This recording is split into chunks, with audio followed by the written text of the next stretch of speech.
മിക്കവാറും നെവിന്റെ കവാലക്കുറ്റി അടിച്ചു പൊട്ടിച്ചിട്ട് ഷാനവാസ് ഇറങ്ങി പോകാനുള്ള സാധ്യതയൊക്കെ കാണുന്നുണ്ട്. സീരിയസ്ലി ഒരു പ്രൊമോയും കൂടെ വന്നിട്ടുണ്ട്. അതായത് രാവിലെ ഇവന്മാര് സമയത്തിനും കാലത്തും ഫുഡ് ഉണ്ടാക്കി കൊടുക്കൂല, ബാക്കിയുള്ളവരുണ്ടാക്കാൻ വേണ്ടിയിട്ട് കയറിയപ്പോഴാണെന്ന് തോന്നുന്നു. നൂറയും ഷാനവാസ് എല്ലാവരും ഉണ്ടാക്കാൻ നോക്കാൻ കയറിയപ്പോൾ നെവിൻ പാലും മറ്റു സാധനങ്ങളും ഒക്കെ എടുത്ത് അവന്റെ കക്ഷത്ത് വെച്ചുകൊണ്ട് ഇറങ്ങി പോകാൻ പോയപ്പോൾ ഷാനവാസ് അത് പിടിച്ചു വാങ്ങാൻ നോക്കി.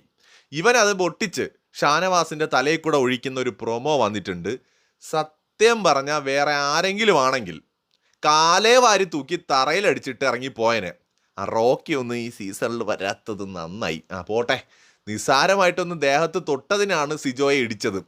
ഇവന്റെ ഈ പണി എങ്ങാനും റോക്കിയുടെ അടുത്ത് വല്ലതും ആണ് കാണിച്ചെങ്കിൽ സത്യം പറഞ്ഞാൽ പല്ല് മറ്റേ ലാലേട്ടൻ പറയുന്ന പോലെ ഹോർലിക്സ് കുപ്പിയിലിട്ട് പറക്കിക്കൊണ്ട് പോകേണ്ടി വന്നനെ.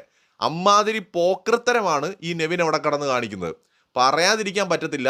ഷാനവാസ് നെവിനെ കൈ വച്ചില്ല എങ്കിൽ പുറത്തിറങ്ങി നെവിൻ കേരള സർക്കാരിന്റെ ഒരു ലോട്ടറിയും കൂടെ എടുത്തേക്ക്, അതുവരെ ചിലപ്പോൾ അടിക്കും. നിന്റെ ഭാഗ്യമെന്നേ പറയുന്നുള്ളൂ. ഇമാതിരി പണിയൊക്കെ കാണിച്ച ആരും കൈ വെച്ച് പോവും.